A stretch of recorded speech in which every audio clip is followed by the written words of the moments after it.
Hi, I'm Jim Paolino, CEO of Lodestar Software Solutions and the host of Lodestar's Lending Leaders. On this podcast, we bring in thought leaders from across the real estate industry and occasionally outside of it to have conversations that are insightful, interesting, and impactful. Let's get started. Hi, everyone. Welcome to this week's episode of Lodestar's Lending Leaders. We have my good friend and special guest, Allie Linn.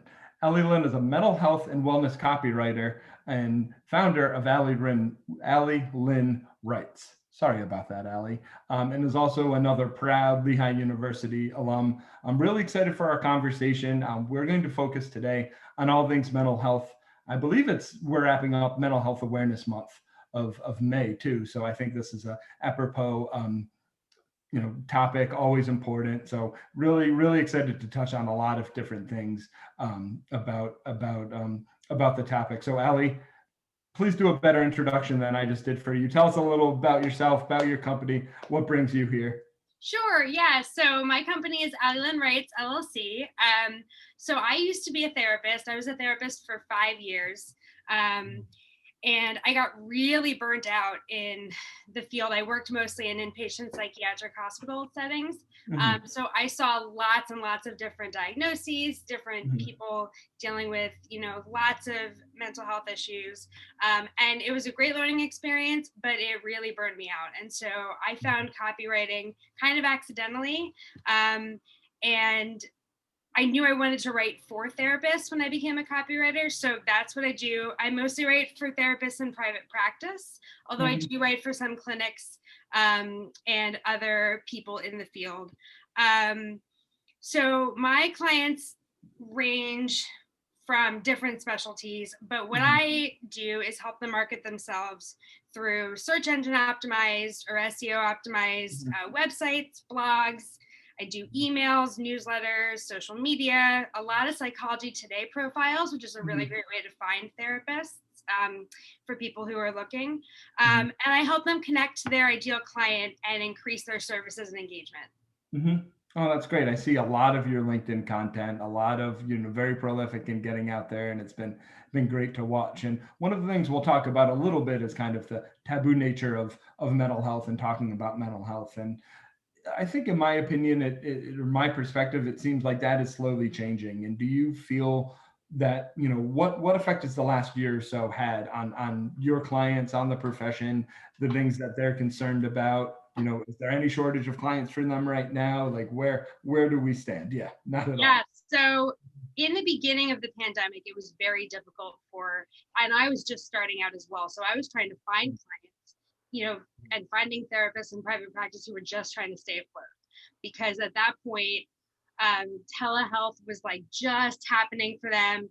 Most of my clients now meet either solely online or do a hybrid of in-person and telehealth, which has made mental health services so much more accessible to people during this pandemic.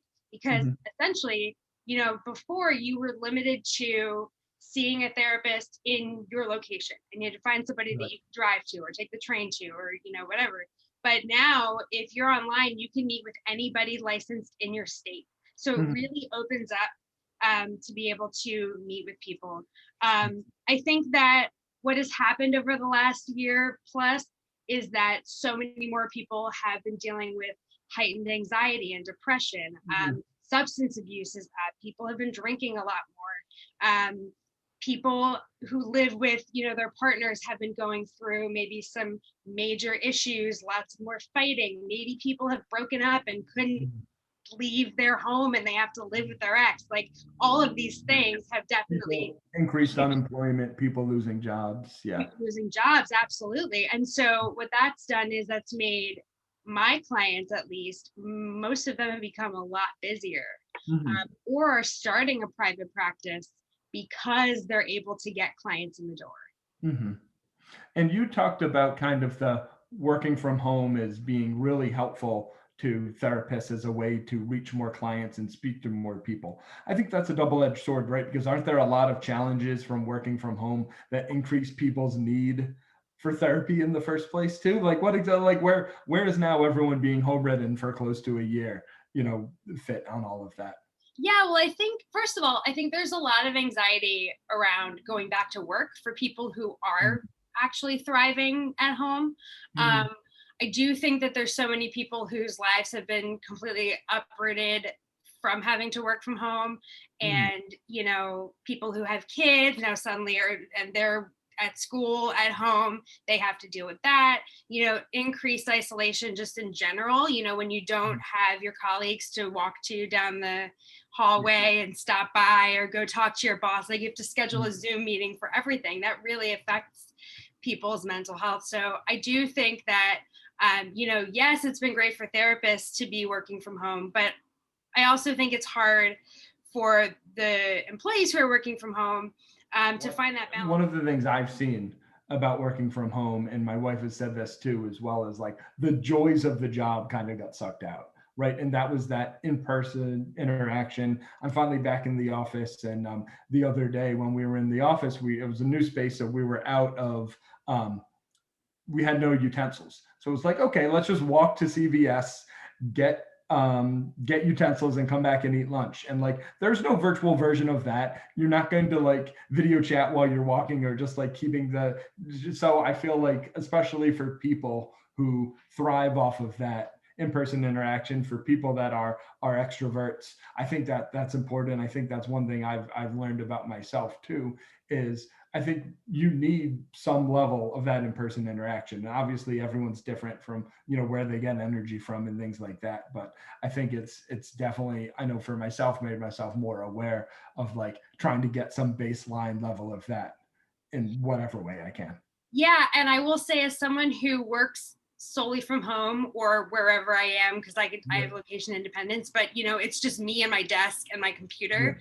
I have to schedule online co-working sessions and copywriter buddy talks and things like that. And like you said, you're not gonna get the same thing as like walking down the street with somebody or walking down to their office, but it's something. And for those people who do already work from home or who will continue to work from home, I think finding things like that is really important.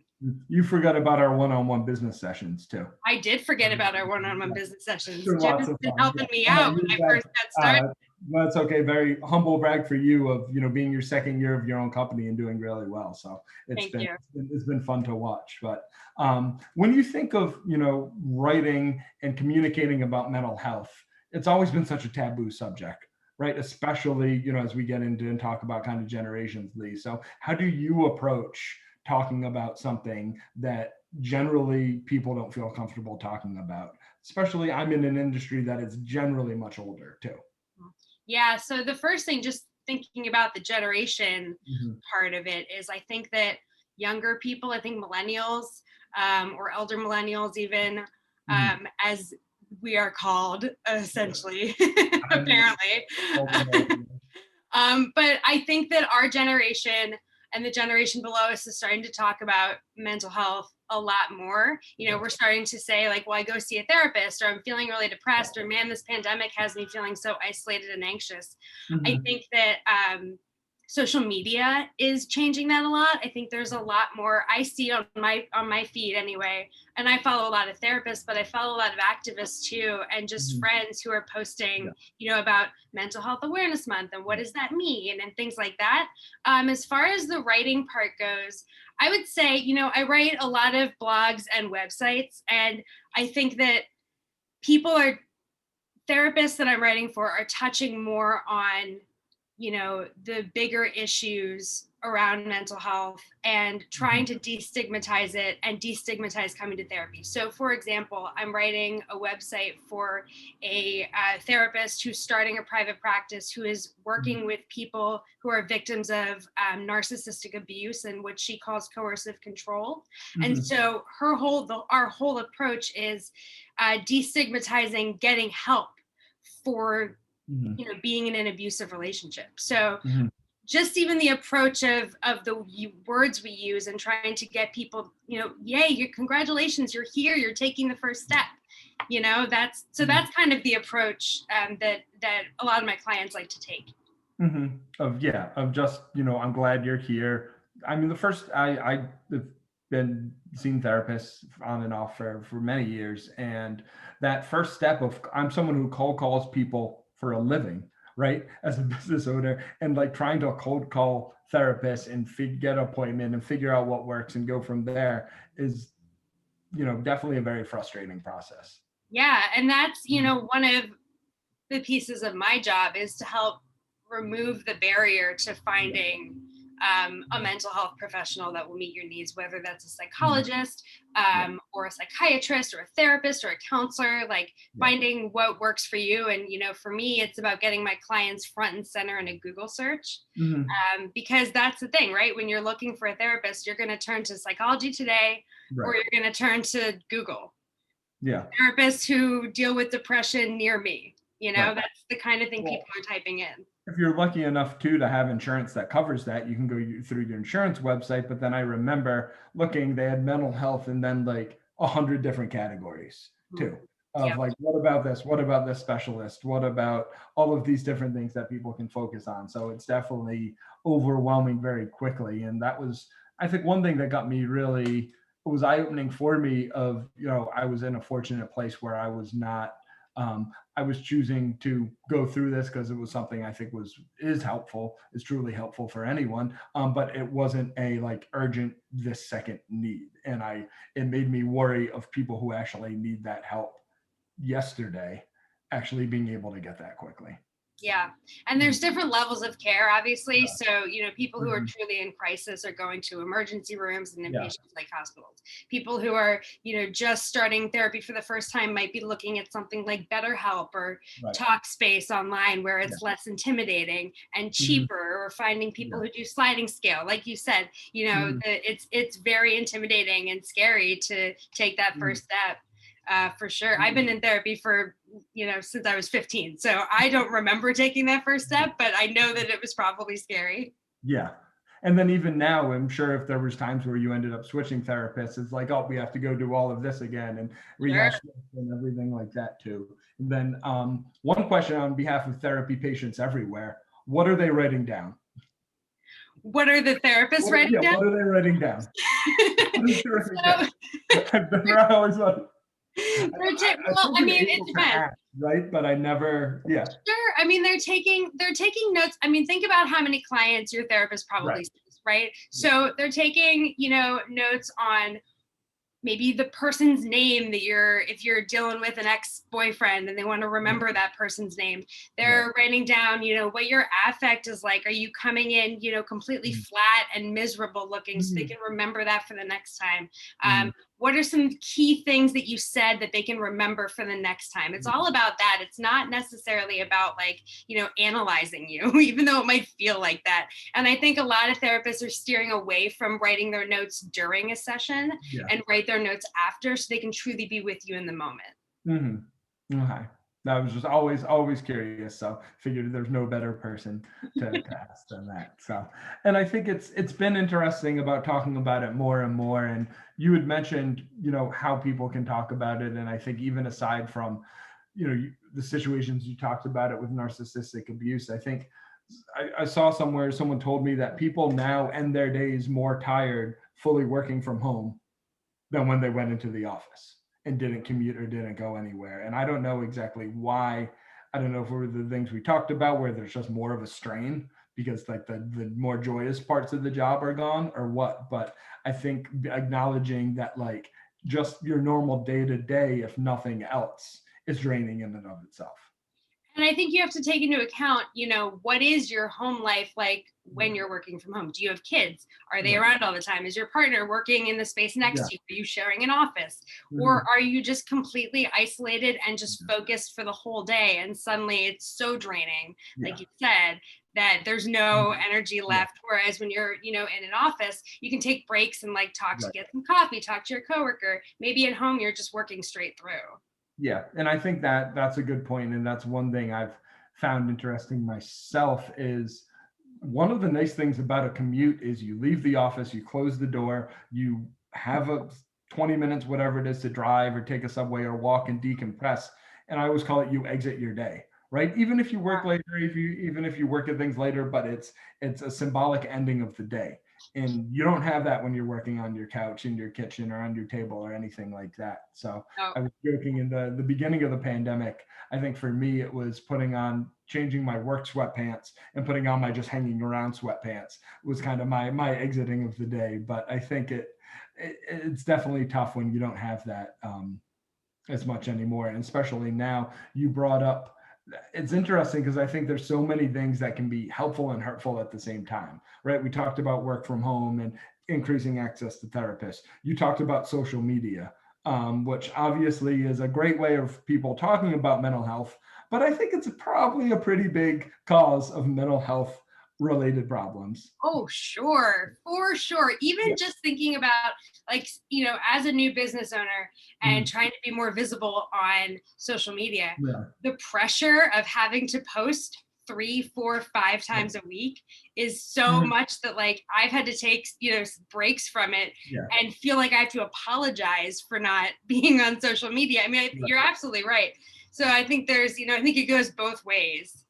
Mhm. Well, then just seeing what other people are doing, right? Or, I've had friends who I know have traveled months ago, but then they post a travel picture or something like that. So you think they're traveling right now, or Yeah.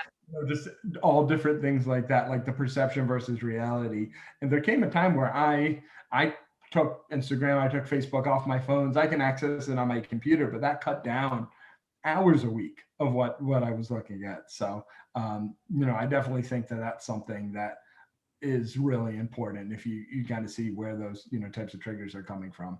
And I think you're also bringing up a good point when you're talking about, like, people who took trips months ago and are posting them now. People Yeah. are sitting around, thinking like, well, what are they like? Their life is so great. What am I doing? Yeah. My life is so boring. When really, that's not reality. Right. Yeah. Or they always say like the business coaches who like go into a lot, take a picture next to a Lamborghini, and then post that on Instagram. So the whole Instagram versus reality thing is, Yeah.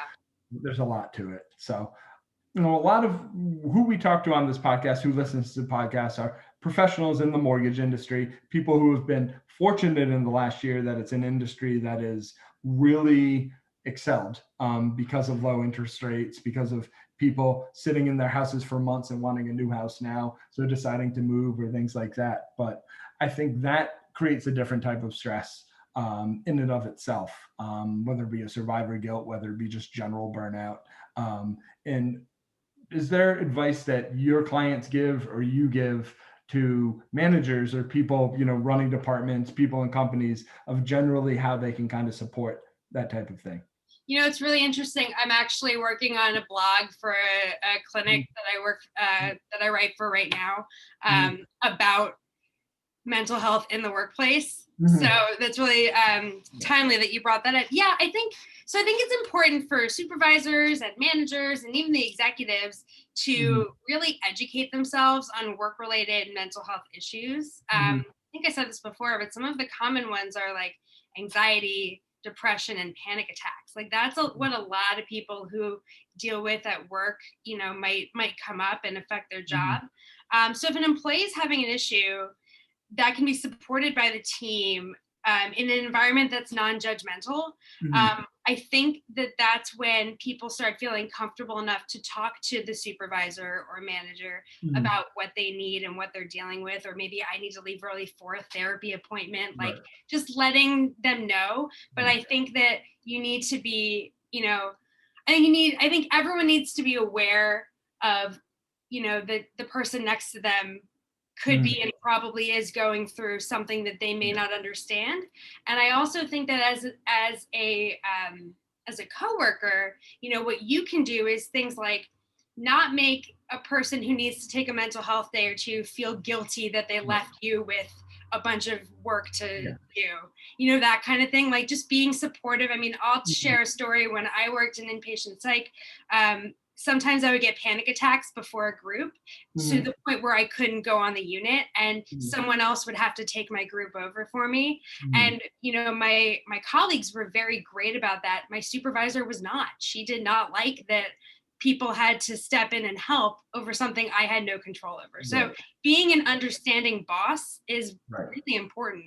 And I mean, how is that different than someone having really bad migraines or issues with their back where they can't come in one day or something like that. I think that's the thing I know myself personally evolved on, and seeing, things that have happened in my family, and just that is just as important, and that is just as real as anything else. And you wouldn't feel that way if, someone had a more tangible, a physical issue, right? That is a little more normalized. Right, exactly. I think for me, it's just being open and talking about it. I had a situation where, early on, I'm fortunate that I have control over my schedule. So when I have a therapist who wants to meet in the middle of the day. So before COVID, I would go and I would meet him, and I would have to block it off my calendar. People saw my calendar, so I'd always put lunch because it was at noon. I was going for lunch every Monday. Who knows, right? So then one day I did that, came back from the appointment, sat down at my desk, and immediately ate my lunch. So the person next to me said, "Wait, didn't you just go to lunch? Are you really that hungry?" And I was like, "Oh no, I saw my therapist." So it was just, I think just, being a little more open about that and those types of things, I think is really important. And I hope that our generation, the millennial generation, is more and more open with things like that. And I don't know, when you're dealing with old clients who are older, their patients are older, how do you see people finally kind of turning their how they think about mental health, and being a little more open to talking about that or supporting others? I think that, so first of all, I think that people tend to resonate with people who are, especially people who are older, might resonate with a therapist who is around their age. Mm-hmm. When I worked in the hospital, I was on what we call the geriatric unit. Mm-hmm. And, it was very difficult for those patients to feel like the 30-year-old therapist was going to understand and help them.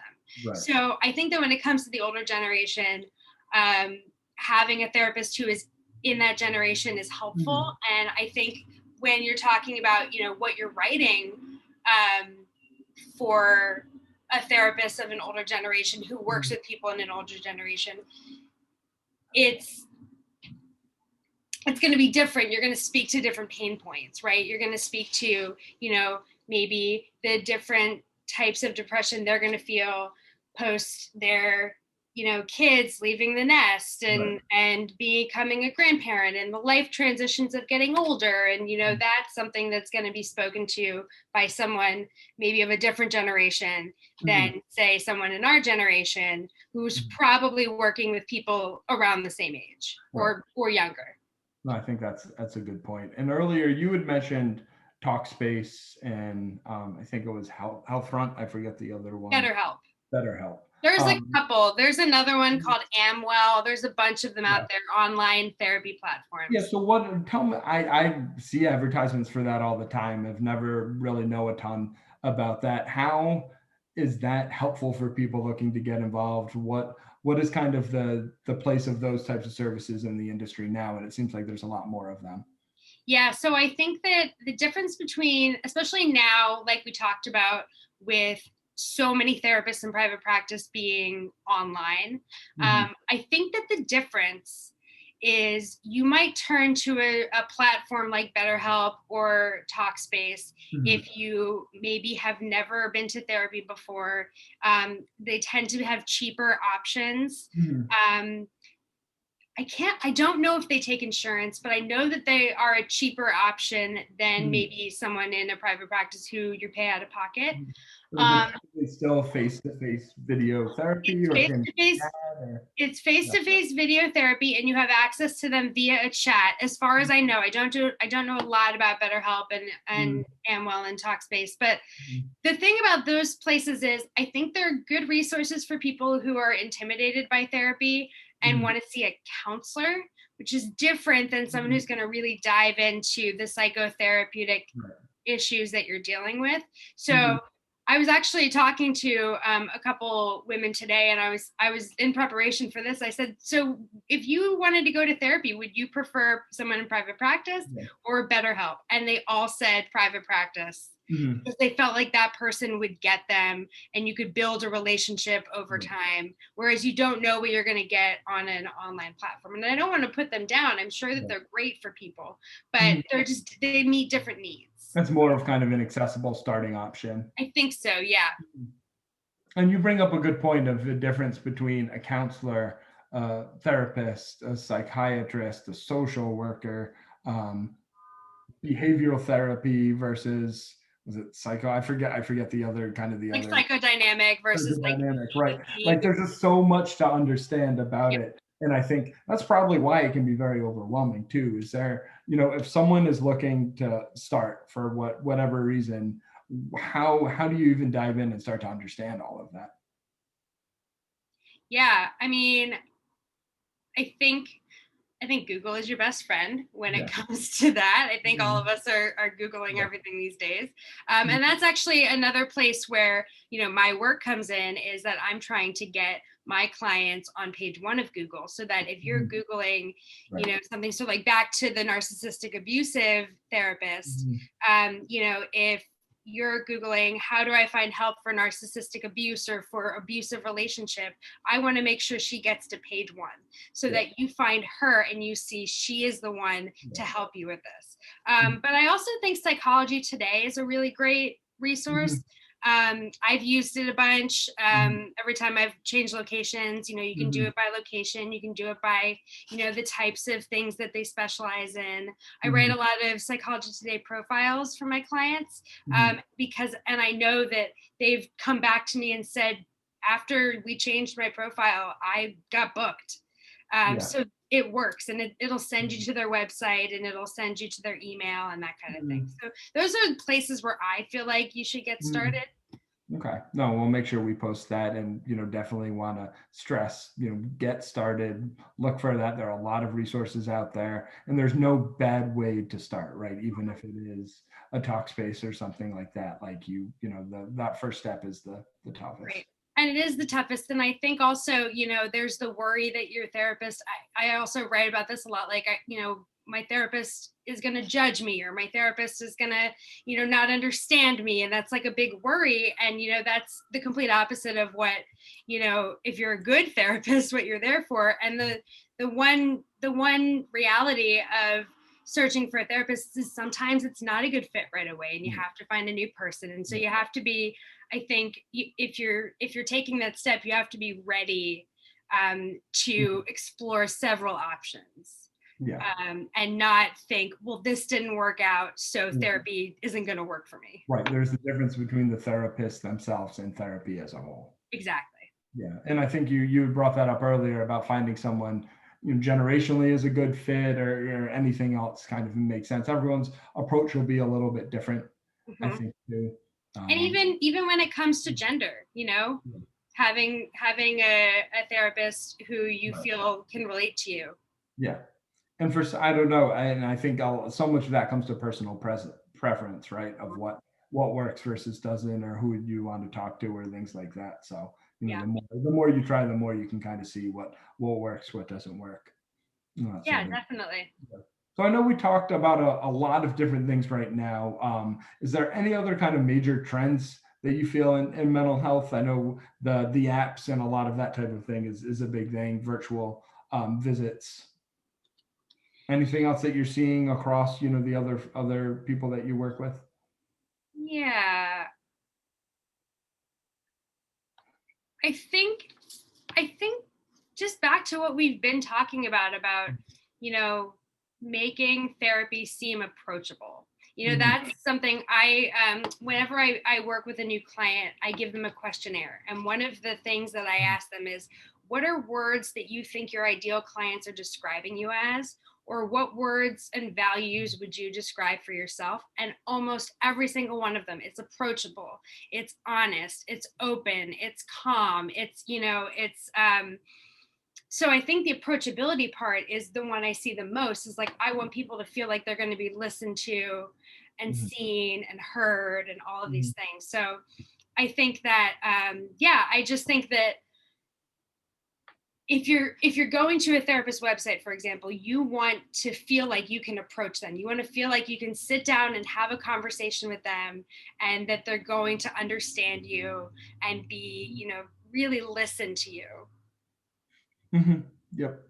No, definitely makes sense. I think I've you want to see that they remember your sister's name, or they want to see that you remember the things that were brought up in the last session, or something like that. And what I found too is having that kind of baseline relationship makes it a lot easier when stress increases, right? For whatever reason, it's going to happen. It's life, right? So having that foundation of someone who you can talk to, you don't have to spend weeks on kind of all of the baseline or background things. That's, hey, like, you're already cued in on this. This is what's happening now. That's really stressful. Like, I found that to be a huge help. So I think that's really part of the, I think positive benefits of doing that. And you just brought up something that made me think of one thing, and that is just that when you start seeing a therapist, usually the first time you see them, for those people listening who are thinking about therapy and have never been to therapy before, your first session is going to be sit down and answer lots and lots of questions about your background, about your what you do, about what stresses you out, all of those things. But that's not what it's going to be like all the time. Right. So, you get all that out of the way. You do an assessment or an evaluation, and then you can really start opening up and building a rapport. And I think that's the other thing that I see therapists really wanting to stress, is the therapeutic relationship being the most important part of therapy. And it's interesting too with what you're doing, because you're helping them market themselves, you're helping them sell, you're helping them position yourselves. And I feel like a lot of sole practitioners, professionals that don't view themselves as salespeople, don't realize that they have to go and they have to do that, right? That's part of what they're doing. So, I can definitely see challenges of that, of people who aren't in a role that, they're a professional listener at the end of the day, not necessarily, someone who's in marketing and sales, although listening is very important in that. But it's, definitely I can see the change in mindset as being needed. Yeah, and that's something that I get a lot from potential clients and clients when, they start working with me, is like, I don't know how to talk about myself. I don't know how to say what, I do in a way that's articulate. And so that's where I come in, obviously. And it is marketing, and it's information based, and it's, communication and relational. So it's lots of different things. The type of copywriting I do is very different than, if I was writing in like e-commerce and selling products. That's not what I'm doing. I am selling services, but I'm doing it in a way that makes you connected to the therapist whose services we're trying to market. And I think that perfectly lines up for our last question too, of what gets you up in the morning, what gets you excited. I think you just kind of answered it, and then mostly, but we'd love to hear. Yeah, absolutely. I mean, for the first time in a very long time, I feel like I'm doing something that I'm good at most days, not every day, but you have those days where you get up and you're like, yes, let's do this. I'm going to write 3 pages of website copy today, or, X, Y, and Z. And I think that also just, my, just personally, one of the things that made me want to be a copywriter was location independence, because my husband travels a lot for work, and I wanted to be able to go with him when he goes on long trips. So just being able to like get up and be like, I can go anywhere today. I can work at any time. If I want to start my day at 11 o'clock, I can do that. Like, that's really exciting. Yeah, I can definitely understand that too. For sure. Well, is there anything else that you want to address that you feel we didn't touch on? I know mental health is such a huge area. Is there anything that you want to make sure was addressed? I don't think so. I just think, going back to, the generation now of talking about therapy versus maybe our parents' generation. And when you're dealing in the workplace with people of an older generation, if you're in a managerial or supervisory position, just being aware of, what might be going on with people. Obviously, you can't ask unless they, legally, unless someone comes forward and says something. I was just writing a piece about, the hiring process, and what do you do as far as like, you can't ask if someone has a mental illness. So how do you know they're going to be good at their job? So I think it's just going back to like listening to each other, being supportive of each other, whether it's in the workplace or not. And I think that goes a really long way when it comes to like breaking the stigma of, mental health, needing help, especially after this, during this pandemic, which we're still obviously not out of, it's been so difficult for so many people that I hope that, I was just going to say, I hope that one of the things that comes out of this is that people have a better understanding of what maybe other people might, greater empathy for what people are going through, for what depression is, for what it's like to, I know someone who stopped drinking because he was like, I was drinking every day at 4:00 and suddenly realized that was a problem, that kind of thing. Yeah, no, absolutely. And one of the things that comes up a lot when we talk about different topics on this podcast is very often, probably most of the time, the right thing to do and the thing that also is most helpful for you can be the same. So checking in on employees, checking in on coworkers, being empathetic, caring about them as people, that's going to make for a better work environment for everyone too. Right. So it's not performative. It's something that actually, this week's episode. When people give a crap, it actually makes a difference. So we'd also love to hear from you in our comments. Seems like a great note to end things on. Thanks so much for coming in. Really appreciate it. And appreciate the conversation. Thanks, Tim. It was great to be here. Thanks, Allie. See you next time.